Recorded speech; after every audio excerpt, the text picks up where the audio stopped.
ശ്രമിച്ചേക്കും.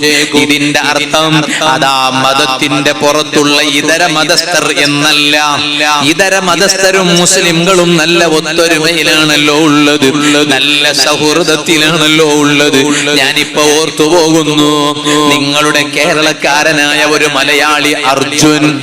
ആ അർജുൻ അതാ ലോറി ഡ്രൈവറാണ്. ആ അർജുനിന് എത്ര ആലിമീങ്ങളാ ദുആ ചെയ്തത്, എത്ര പ്രഭാഷകന്മാരാ ദുആ ചെയ്തത്, പ്രാർത്ഥിച്ചത്. അർജുനിനെ ജീവനോടെ തിരിച്ചെത്തിക്കണേ അല്ലാഹ് എന്ന് മുസ്ലിംകൾ റബ്ബിനോട് ദുആ ചെയ്തില്ലേ?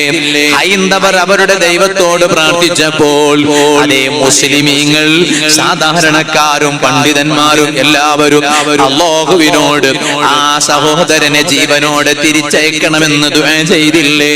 വഅദിന്റെ സദസ്സുകളിൽ പോലും ദുആ ചെയ്തില്ലേ? വീടുകളിൽ പോലും ദുആ ചെയ്തില്ലേ? എത്ര ആളുകളാണ് പ്രാർത്ഥിക്കാൻ വേണ്ടി അതിന്റെ വിഷയം അതേ വാട്സപ്പിന്റെ സ്റ്റേറ്റസിലോട്ട് എടുത്തു വെച്ചത്, ഇതുപോലെ ഗ്രൂപ്പുകളിൽ ഷെയർ ചെയ്തത്. പോരാ, എത്ര മുസ്ലിംകളാണ് ആ കർണാടകയിലെ അങ്കോള ഭട്കൾ കഴിഞ്ഞിട്ട് അങ്കോള എന്ന സ്ഥലത്ത് ഒഴുകിയെത്തിയത്. തെരച്ചില് നടത്തുന്നു. പക്ഷേ ഞാൻ പറഞ്ഞു വന്നത് ഇതാണ് നമ്മുടെ നാടിന്റെ മതസൗഹൃദം, നമ്മുടെ നാടിന്റെ ഒത്തൊരുമയും മതസൗഹൃദവും മതമൈത്രിയും. അതൊക്കെ ഇതാണ്. അല്ലാഹു ഖിയാമത്ത് നാൾ വരെ നിലനിർത്തി തരട്ടെ. ഞാന് ഈ അടുത്ത് കാസർഗോഡ് ജില്ലയിൽ മഞ്ചേശ്വരം ഡിവിഷൻ SSFന്റെ സാഹിത്യോത്സവിൽ വാദിന് പോയി. വാദ കഴിഞ്ഞ് തിരിച്ചു പിന്നെ ദർസിലോട്ട് മടങ്ങുമ്പോ എന്റെ കാറ് നേരത്തെ പിന്നെ നാട്ടിലോട്ട് വീട്ടിലേക്ക് പറഞ്ഞേക്കേണ്ട ഒരു ആവശ്യം ഉണ്ടായിരുന്നു, എന്റെ കുടുംബത്തിന് പോകാൻ ഒരു ആവശ്യം. അപ്പോ തിരിച്ച് എങ്ങനെ പോകും? അപ്പൊ ഞാന് എന്റെ കൂടെയുള്ള ജൗഹരിയോട് പറഞ്ഞു, ഒരു വണ്ടി ഒപ്പിക്കുക, നമുക്കൊന്ന് ദർസിലോട്ട് എത്താൻ. അവിടുന്ന് 1.5 മണിക്കൂർ യാത്ര ഉണ്ട്. അപ്പോ സംസാരിച്ചു നോക്കുമ്പോ ഒരു വണ്ടി റെഡിയായി. മംഗലാപുരത്ത് ഒരു ബിസിനസിന്റെ സ്ഥാപനത്തിൽ പിന്നെ സ്റ്റാഫായി ജോലിക്കാരായി ജോലി ചെയ്യുന്ന പിന്നെ ഒരു 3 സഹോദരങ്ങൾ. അതിൽ ഒരുത്തൻ മുസ്ലിമാണ്, അവന്റെ പേര് ഷമീർ എന്ന. മറ്റൊരുത്തൻ ഹൈന്ദവനാണ്, അവന്റെ പേര് പിന്നെ സതീശൻ എന്ന. മറ്റൊരുത്തൻ ക്രിസ്ത്യാനിയാണ്, അവന്റെ പേര് സാമുവൽ വിൽസൺ എന്നാണ്.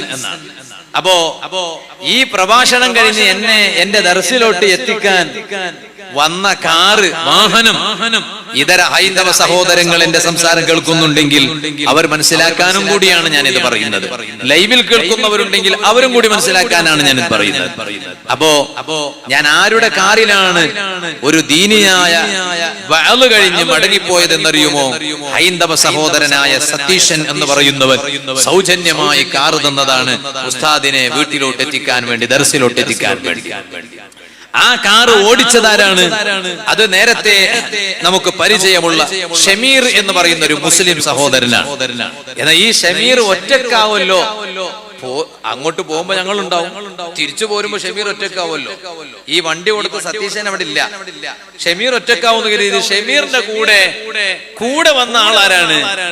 ക്രിസ്ത്യാനിയായ സാമുവൽ വിൽസൺ എന്നാണ്. ഞങ്ങളൊന്ന് ആലോചിച്ചു. അപ്പൊ ഞങ്ങൾ ഒന്നിച്ചാണ്, അവരാണ് എന്നെ എന്റെ ദർസിലോട്ട് എത്തിച്ചത്. അതാണ് നമ്മുടെ നാടിന്റെ ഐക്യം, നമ്മുടെ നാടിന്റെ സൗഹൃദം, മതമൈത്രി. അപ്പോ അവിടുന്ന് ഈ സാമുവൽ വിൽസൺ എന്നോട് പറഞ്ഞു, ഉസ്താദേ, ഞാൻ ചോദിച്ചു എന്താ? അല്ല, എന്റെ സിസ്റ്ററും സിസ്റ്ററിന്റെ ഹസ്ബൻഡും UK-യിലാണുള്ളത്, കാനഡയിലാണുള്ളത്. അപ്പൊ സിസ്റ്ററിന്റെ ഹസ്ബൻഡിന് നല്ല ജോലിയുണ്ട്. സിസ്റ്ററിനും കൂടി ഒരു ജോലി ശരിയായാല് പിന്നെ അവർക്ക് അവിടെ തന്നെ കുടുംബസഹിതം ഒന്നിച്ച് കഴിയാമല്ലോ. അതുകൊണ്ട് ഉസ്താദ് ദുആ ചെയ്യണം, അങ്ങനെയാ പറയണേ. ദുആ ചെയ്യണം. അപ്പൊ നോക്കുമ്പോ ഇതെന്താ പഠിച്ചത്? അത് അവര് മുസ്ലിം ചെറുപ്പക്കാരുമായിട്ടുള്ള ബന്ധമാണ്. അപ്പൊ മുസ്ലിം ചെറുപ്പക്കാരുമായി ബന്ധമാകുമ്പോ സ്വാഭാവികമായും അവരെ ഭാഷ പഠിക്കും, അവരുടെ പ്രയോഗങ്ങളൊക്കെ പഠിക്കും. ഒന്ന് ആലോചിച്ചു. അപ്പൊ ഞാൻ അവിടെ ദുആ ചെയ്ത് കൊടുത്തു. ദുആ ചെയ്യാൻ പറഞ്ഞപ്പോ ദുആ ചെയ്ത് കൊടുത്തു. ഈ സതീശന്റെ കുറെ കാലമായി കല്യാണം കഴിഞ്ഞിട്ടില്ല. അപ്പൊ അവന്റെ ഒരു റിക്വസ്റ്റ് കാറ് കൊടുത്തപ്പോ ഉസ്താദിനോട് ദ്വാരക്കാൻ പറയണോ, നല്ലൊരു സ്വാലിഹത്തായ ഒരു ഇണയെ കിട്ടാൻ. അത് ഓൻ പറഞ്ഞിട്ടില്ല, സ്വാലിഹത്തൊന്നും ഓൻ പറഞ്ഞിട്ടില്ല. പക്ഷെ നല്ലൊരു ഭാര്യയെ കിട്ടാൻ ദ്വാ ചെയ്യണം. ഞാൻ ദ്വാ ചെയ്ത് കൊടുത്തു.